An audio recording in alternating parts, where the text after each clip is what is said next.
Hi everybody, welcome back to my channel. I am Brendan if you're new here, and today we've got a lot to talk about, so let's just get into it all. So recently I just did a video talking about Jenelle Evans and the latest news that's been happening in the media for the past week. And the latest thing that's happened is she sent Jace to go stay with Andrew, her ex, and everybody's been freaking out about that. And she did not speak on it until today, so I'm gonna be playing the video that she made, and then we're gonna go read the comments and see everybody's thoughts on that and see what she has to say to those comments, because there was a bunch of negative comments and we've just got to read them. Okay, so if you guys do want to know where the video is, it is on her TikTok. I will be screen recording so you guys can see it as well. So there are lots of things circulating around on the internet, and I need to talk about it. Not like it's anyone's business, but recently I sent my 15-year-old son to live with his father in Florida. Now, a lot of people are asking, why couldn't you handle him? Why would you do that? He had one incident and then you just ship him off. That is not what happened. My son has been dealing with mental health disorders since he's been 10 years old. He was diagnosed with ADHD at the age of 10, and most recently in 2023, he was also diagnosed with major depressive disorder, along with his ADHD and defiant disorder, ODD. Incidents started occurring with my son when he was 10 years old. My whole family knew this. It was a family secret, and we try to keep the privacy of my son. Now, I'm not going to go into detail what those incidences were, but it was pretty bad. A lot of people are like, he's been running away from your home as soon as he got there. That's not the case either. He's been doing this since he's been 10. I got custody because my mother couldn't handle it anymore, because she was in a bad, dangerous situation herself. So things were getting so bad back in 2023. Once I got custody, CPS got involved.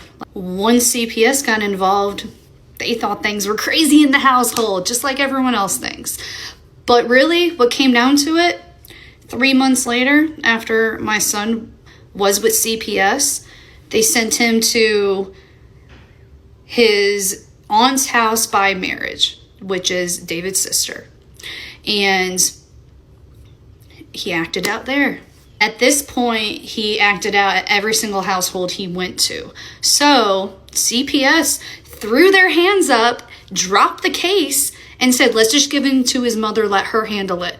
So once again, I got him back. Once my separation started, I wanted to get away from all the negativity, the fear, the pain, the anxiety, the chaos that has been caused by my ex-husband this whole time. So I was like, let's get these kids a fresh start. We're going to Vegas. And things will be good for about 3 to 4 weeks, and then another incident. And it's just like, with defiant disorder, it's very hard to deal with. Kids act out on purpose because they want attention. They have no remorse. They have no empathy for what they did. And if you look it up on TikTok, ODD, you can find out more information about it. Since moving to Vegas, I've had my best friend, Tori. She saw his behavior. I've had my ex, August. He saw his behavior. Everybody saw his behavior behind closed doors. It's just we never wanted to put it in front of the media and explain it because it was Jace's privacy. Now we get to the point where it's happened too many times, multiple incidences for years and years and years, and something had to be done. So yeah, I called his dad. I said, hey, I need help. I was in a panic attack. I was crying my eyes out. And I was like, for once, I need your help. And I need you to help take over this situation, because all of us have put forth effort into as much as we can give. We've tried everything we could. I've tried, getting placement in boys' homes, but they are just too expensive and insurance won't cover it. So right now he needs to be in a situation where both households are safe, and separating the chaos from the situation right now to protect my 2 younger kids is very important, and also to protect himself.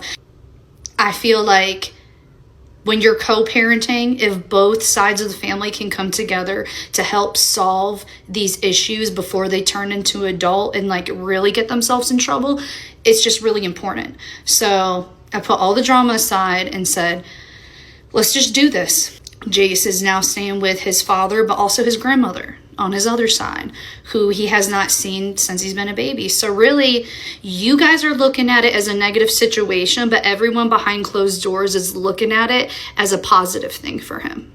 So you guys can say all you want. You can say, I'm not taking care of my kids. Being a mother is doing the best interest for your child. And I am doing the best interest for my child. Thank you.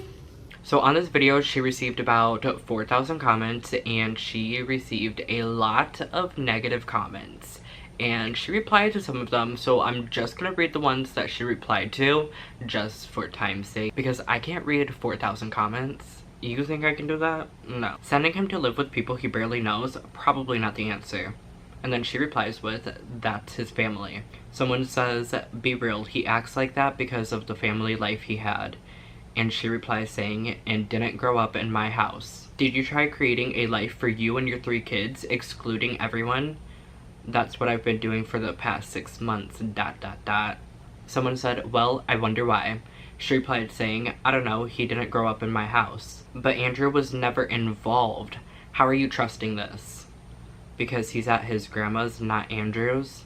I get your point of doing what you did to protect him and your other kids, but I wonder how he feels. I would feel a type of way if my mom was always handing me off to other people when things got hard. Not saying that's what you're doing, but I wonder if that's how he sees it. Your mom, David's aunt, looking into boys' homes, and now his dad, who I believe he barely knows. Maybe he just wants his mama, which is hard for you and others around you, I get that. But therapy, medication, stability, and quality time for extended amount of time can do wonders. And then she replied saying, we've done all of that. This person says, rooting for you, but you have to take some type of accountability for the way he grew up. Yes, you have turned your life around, but his upbringing, not the best. I know you did what's best for you and your family, not trying to be mean here. And then she replied saying, well, he didn't grow up in my house, let's be honest. She loves spilling her own tea. No, I just have the media texting my phone for 2 days about it. Just a thought, you don't think he is the way he is because of his childhood growing up? Our actions affect our children, even if we are better. Hopefully with a male role model, things will turn around for the best. She replied saying, probably, and he didn't grow up at my house. Dolph commented saying, Jay, let them talk. Keep your head up, maybe this is the best thing for them. Like I told you last night, he just didn't know how good he had it. And then she replied saying, thank you. As always, if you guys did like this video, make sure to give it a big thumbs up. Comment in the video what your thoughts on the situation is. If you can, consider subscribing because I'm trying to hit 1,000 subscribers by the end of this year.